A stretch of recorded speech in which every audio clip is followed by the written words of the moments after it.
नमस्कार। आज के इस प्रेस वार्ता में आप सभी मीडिया बंधुओं का हार्दिक स्वागत अभिनंदन है। आज इस प्रेस वार्ता को संबोधित करने के लिए हमारे बीच में पूर्व केंद्रीय मंत्री एवं राष्ट्रीय प्रवक्ता माननीय श्री सैयद शाहनवाज हुसैन जी उपस्थित हैं। साथ ही हमारे मीडिया पैनलिस्ट राजेश सिंह जी, सुमित शशांक जी और ऋतिक यादव जी उपस्थित हैं। मैं अब माननीय श्री सैयद शाहनवाज हुसैन जी से आग्रह करता हूं कि इस प्रेस वार्ता को संबोधित करेंगे। माननीय श्री सैयद शाहनवाज हुसैन जी।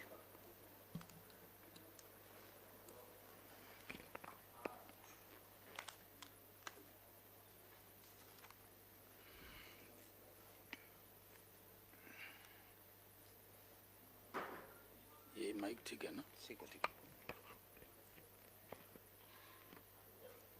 मित्रों, कई दिनों के बाद आपको फिर से संबोधित करने का अवसर मिल रहा है। कांग्रेस पार्टी और इंडिया अलायंस पूरी तरह चुनाव हार रहा है, लेकिन वो चुनाव में ही देश की जनता को डराना चाहता है। कांग्रेस की नज़र भारत के लोगों की संपत्ति पे है और यही वजह है कि आज पहले भी उन्होंने घोषणा पत्र में संपत्ति के सर्वे की बात की, स्त्री धन और गुप्त धन जो होता है उसकी बात की। पूरी तरह अर्बन नक्सल के प्रभाव में है कांग्रेस। अर्बन नक्सल जिस तरह से देश के लोगों की संपत्ति लूटकर बांट देना चाहते हैं देश में, जो उनके भाषण का पार्ट होता था, आज वही पार्ट यूपीए का हो गया है। इस बात पर विवाद था ही कि जो देश की संपत्ति है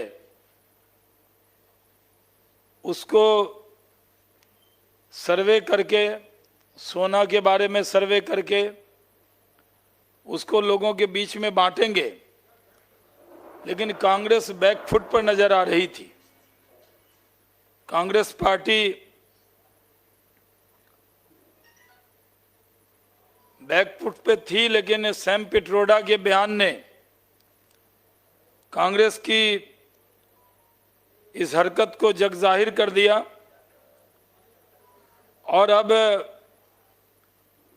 कांग्रेस पार्टी ने कहा कि जिस तरह अमेरिका में 55% जो संपत्ति होती है विरासत की वो सरकारी खजाने में चली जाती है, तो ये लोगों की जीवन भर की कमाई को सरकारी खजाने में डालना चाहते हैं और उसका फिर बंटवारा करना चाहते हैं।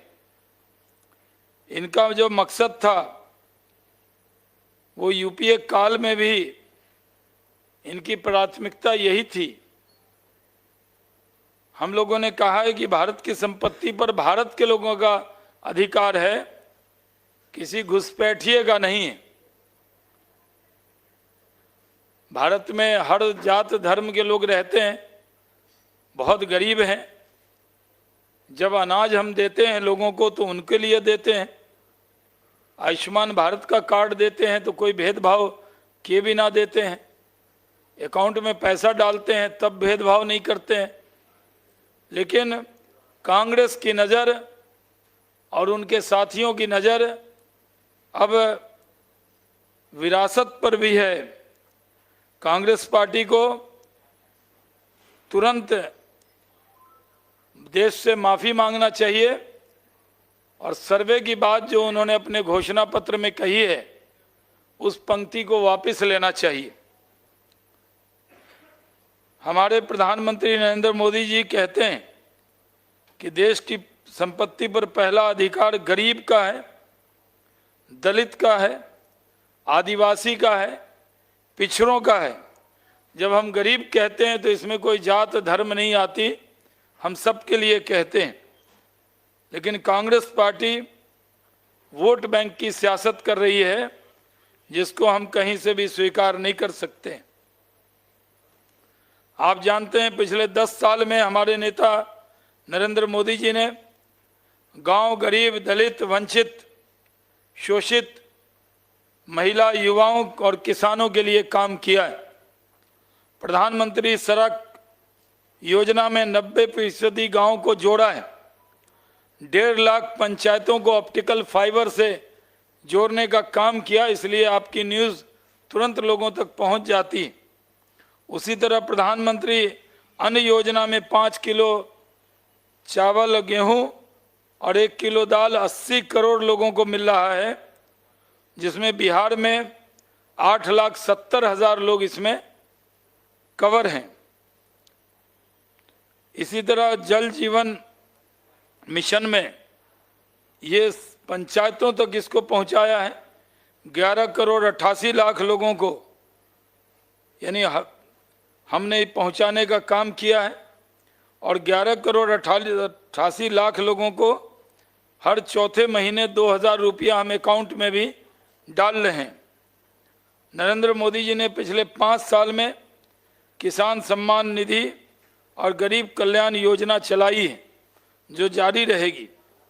देश के आर्थिक स्थिति में देश आगे बढ़ रहा है। 2014 में जहां वैश्विक अर्थव्यवस्था में भारत 11वें स्थान पर था, आज वो 5वें स्थान पर अर्थव्यवस्था आ चुकी है और फिर से मौका मिलेगा तो तीसरे स्थान पर इसको पहुंचाएंगे। नरेंद्र मोदी जी तीसरी बार प्रधानमंत्री बनेंगे तो 2 वर्षों में ही तीसरे नंबर पर अर्थव्यवस्था पहुंच जाएगी। इसलिए ये मौका देश की जनता खोना नहीं चाहती। आज ऑटोमोबाइल में हमने जापान को भी पछाड़कर तीसरा स्थान पर आए हैं। एप्पल का मोबाइल अब भारत में बन रहा है, हम आत्मनिर्भर बन रहे हैं। नरेंद्र मोदी जी 55 करोड़ गरीब लोगों को 5 लाख रुपए हर साल उसके इलाज के लिए दे रहे हैं। आज हम लोगों ने सब समाज की चिंता की है, यहाँ तक कि किन्नर समाज को भी इसमें शामिल किया है। अभी हम लोगों ने घोषणा पत्र में कहा है कि जो 70 साल के बुजुर्ग हैं उनको भी, चाहे वो आर्थिक रूप से सबल भी हों, उनकी चिंता नरेंद्र मोदी जी करेंगे। हमने पूरे देश के अंदर आज ऐसी स्थिति बनाई है कि जो सामने घमंडिया गठबंधन है, जो आधे तो जेल में हैं, आधे बेल पे हैं, वो इस तरह की बातें करते रहते हैं, लेकिन उनके कहने से कोई फर्क पड़ने वाला नहीं। हम लोग कांग्रेस से ये मांग करते हैं कि कांग्रेस वालों ऐसा काम न करो, घुसपैठिए के खातिर देश की संपत्ति का बंटवारा करने का इरादा मत करो। जब हम घुसपैठिए की बात करते हैं तो उसको किसी मजहब का नाम, धर्म का नाम हमारे नेता ने कभी लिया नहीं। लेकिन जो रोहिंग्या आ जाएंगे, जो बांग्लादेशी घुसपैठिए आ जाएंगे, उनको हमारी संपत्ति पर कोई अधिकार नहीं होना चाहिए। ये बात हमने एक नहीं अनेक बार कही। जहाँ तक बिहार का सवाल है, आप जानते हैं कि बिहार में फर्स्ट फेज में हम सारी की सारी सीट जीत रहे हैं। सेकंड फेज के अंदर भी 5 सीट पर हम जीत का परचम लहराएंगे, जिसमें भागलपुर, बांका, कटिहार, किशनगंज, पूर्णिया, ये जो इस फेज की सीटें हैं, यहाँ पर भी पिछली बार भी परचम लहराया था। इस बार भी रिकॉर्ड वोटों से भागलपुर, बांका, पूर्णिया, किशनगंज, कटिहार, ये सारी सीटें हम लोग जीतने वाले हैं। कल देश के प्रधानमंत्री जी अररिया में विशाल जनसभा को संबोधित करेंगे और फिर मुंगेर में विशाल जनसभा को संबोधित करेंगे। प्रधानमंत्री जी का जो लगाव बिहार से है, उससे पूरे बिहार के लोगों को लगता है कि उनके बीच में उनके घर का बेटा आता है और उनकी उम्मीद को जगाता है। प्रधानमंत्री नरेंद्र मोदी जी के नाम पर लोग गर्मी में भी धूप में भी निकल रहे हैं। मेरा आपके ज़रिए जो लोग भी मेरी आवाज़ सुन रहे हैं उनसे अपील है कि ज़्यादा से ज़्यादा वोट डालने निकलें। गर्मी है, लू चल रही है, लेकिन सब लोग वोट डालने मत का अधिकार का प्रयोग ज़रूर करें, ऐसा अनुरोध है। ये बातें मैंने अपने तरफ से कह दी है। आपके कोई भी प्रश्न हो तो आमंत्रित है। एक एक करके राहुल गांधी जी का एक सवाल था जो कि वायरल हो रहा है कि नरेंद्र मोदी जी डरने लगते हैं, कांपने लगते हैं, जैसे इन्होंने देश के एक्सरे की बात की और उनके बोलने का भी लहजा दूसरे ढंग का था। इसको किस तरह से राहुल गांधी एक नहीं अनेक बार हंसी के पात्र बन चुके हैं मोदी जी पे बयान देके। एक बार तो उन्होंने ये भी कहा था ये मोदी जी घूम नहीं पाएंगे, लोग इतनी लाठी मारेंगे इनके पीठ पर, जिसका जवाब देश की जनता ने चुनाव में उनको दिया। राहुल गांधी को भ्रम हो गया है कि उनके बयानों से नरेंद्र मोदी कांपने लगते हैं। कांग्रेस का डर जरूर लोगों के मन में है। लोग इसलिए बूथ पर जा रहे हैं कि किसी भी शर्त पर कांग्रेस को नहीं आने देना है। राहुल गांधी अपने भ्रम से बाहर निकलें, उनसे उनके पार्टी के कार्यकर्ता तक नहीं डरते, तो 56 इंच की छाती वाले मोदी जी क्या डरेंगे। दोनों पार्टियां जो इंडिया अलायंस हो या इंडिया अलायंस हो, इंडिया वाले कह रहे हैं कि अगर एनडीए जीतेगी तो संविधान खत्म कर देंगे। आप कह रहे हैं कि अगर इंडिया जीत गई तो आपकी संपत्ति को घुसपैठियों के हवाले कर देंगे। तो अब मुद्दे की राजनीति नहीं हो रही है या मुद्दे के नाम पे वोट नहीं मांगा जा रहा है। अब वोट मांगा जा रहा है कि डर दिखा के उनको देंगे तो अच्छा होगा, उनको देंगे तो अच्छा होगा। क्या कहेंगे अभी? नहीं, हम डर नहीं दिखा रहे हैं। हम तो कांग्रेस के घोषणा पत्र में जो उन्होंने सर्वे की बात की और राहुल गांधी के सैम पिट्रोडा ने जो कहा है कि विरासत टैक्स अमेरिका की तरह भारत में भी होना चाहिए, ये हम बोल रहे हैं। हम अपने तरह से नहीं बोल रहे हैं। हम लोगों को डर नहीं दिखा रहे हैं। हम लोग कांग्रेस के बारे में कांग्रेस को एक्सपोज कर रहे हैं।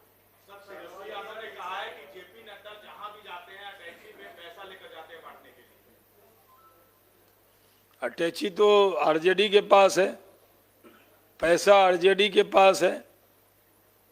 किस तरह से पैसे का खेल विधानसभा में बहुमत साबित करने के वक्त में आरजेडी ने किया था, ये सबको मालूम है। हमारी तो कार्यकर्ताओं की पार्टी है, पैसे से हमारा क्या लेना देना है। पैसे वाले लोग तो कांग्रेस वाले हैं, जिन्होंने 50 साल देश को लूटा है, वही पैसे बांट रहे हैं। ये हल्का बयान तेजस्वी यादव जी को नहीं देना चाहिए।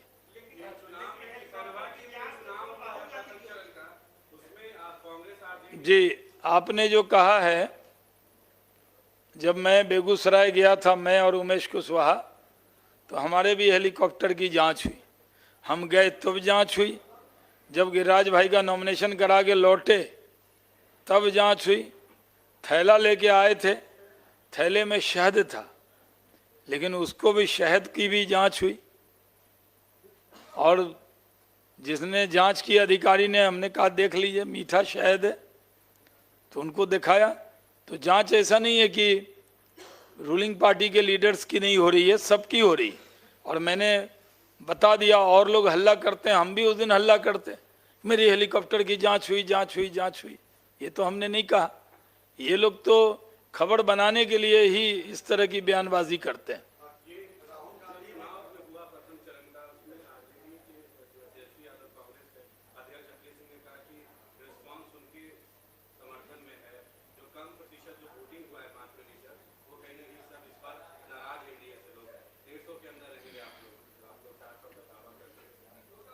पिछले 5 साल पहले पुराना बयान आप निकाल के देख लें, उस बयान में भी आपको दिखेगा कि आरजेडी के लोग बिहार में 40 की 40 सीट जीत रहे थे, 0 पे आउट हो गए। कभी भी इन्होंने माना था कि उनकी हवा नहीं है या वो नहीं जीत रहे। इस बार भी आरजेडी हो जाएगी 0। पहले पिछले चुनाव में भी थी 0, इस बार भी हो जाएगी 0। पिछली बार 40 में 39 सीट एनडीए जीता था। इस बार हम किशनगंज की सीट भी जीतेंगे। 40 की 40 सीट नरेंद्र मोदी जी और नीतीश कुमार जी के नेतृत्व में हम एनडीए की झोली में डालेंगे। एक एक करके भैया, एक एक। जी,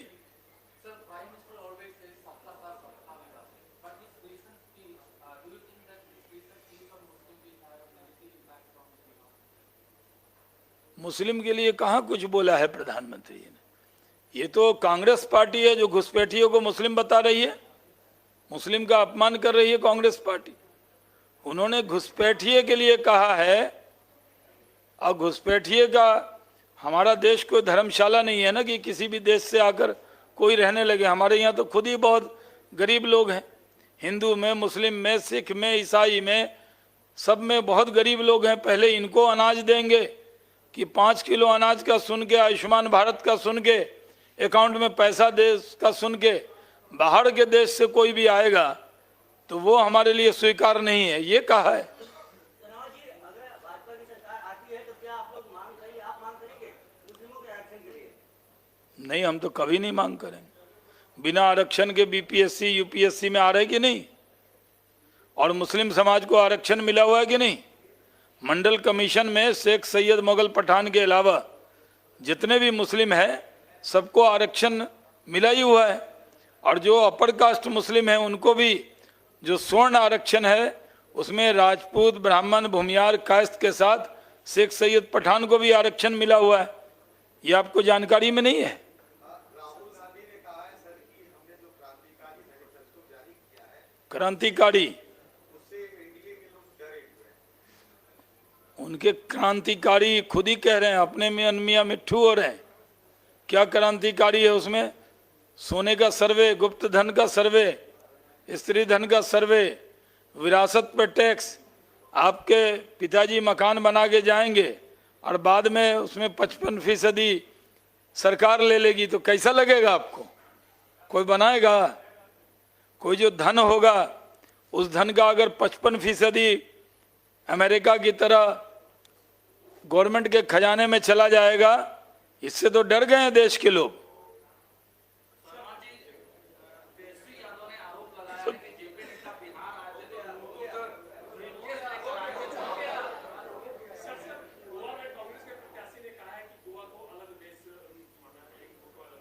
बहुत पुराना बयान है, 2 दिन पहले कहा था।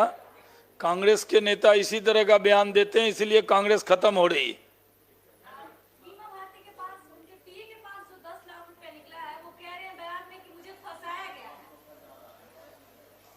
है। निकलने के बाद तो ऐसे ही कहते हैं, बेचारे क्या कहेंगे। ये 10 लाख रुपया कब, किस वक्त का है? ये विधानसभा के फ्लोर के वक्त में का है या अभी का है, ये बताना चाहिए। चलिए, बहुत बहुत धन्यवाद।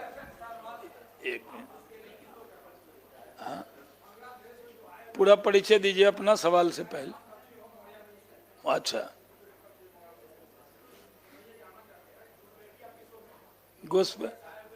बांग्लादेश से जो आए हैं, जो रोहिंग्या आए हैं, वही घुसपैठिए हैं, और किसको कहेंगे?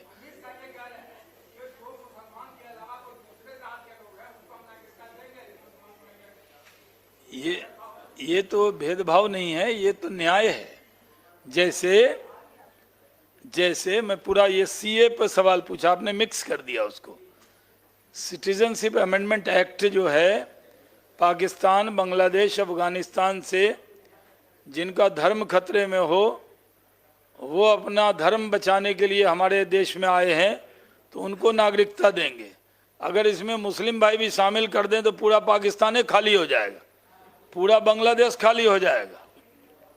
तो आप क्या चाहते हैं कि पाकिस्तानी मुस्लिम को, अफगानिस्तानी मुस्लिम को, बांग्लादेशी मुस्लिम का धर्म क्या खतरे में है? वहाँ तो इस्लामिक राज है, वहाँ तो उनका धर्म के नाम पे कोई खतरा नहीं है। इसलिए सिटीजनशिप अमेंडमेंट एक्ट बनाया गया है। हो गया भैया? हाँ, चलिए। नहीं, सेटिस्फाइड होने दीजिए। क्या?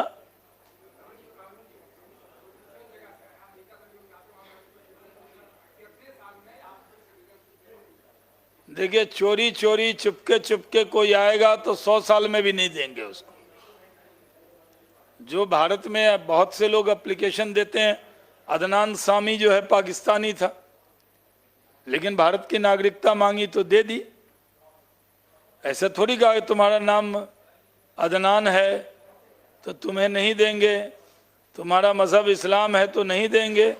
ऐसे बहुत से लोगों को नागरिकता दिया। लेकिन 5 किलो अनाज के लिए कोई आ जाए चोरी चोरी चुपके चुपके, तो हम लोग नहीं देते नागरिकता। मैडम का लास्ट क्वेश्चन। आखिरी सवाल लीजिए आप। आपको लगता है कि जो मुस्लिम अल्पसंख्यक समाज है वो विरोध करेगा नरेंद्र मोदी जी के स्पीच को लेकर के, या उसका असर पड़ेगा आप लोगों के इलेक्शन पे? नरेंद्र मोदी जी ने कहीं मुसलमान शब्द क्यों कहा है? क्या कभी नहीं कहा है। नरेंद्र मोदी 80 करोड़ लोगों को अनाज दे रहे हैं, कोरोना का टीका दे रहे हैं, अकाउंट में पैसा डाल रहे हैं। क्या उसमें मुस्लिम भाई नहीं है? सब लोग हैं।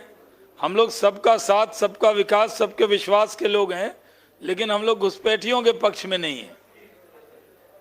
बहुत बहुत धन्यवाद आप सभी मीडिया बंधुओं का। कितना खोल खोल के तो बता दिए सब बात।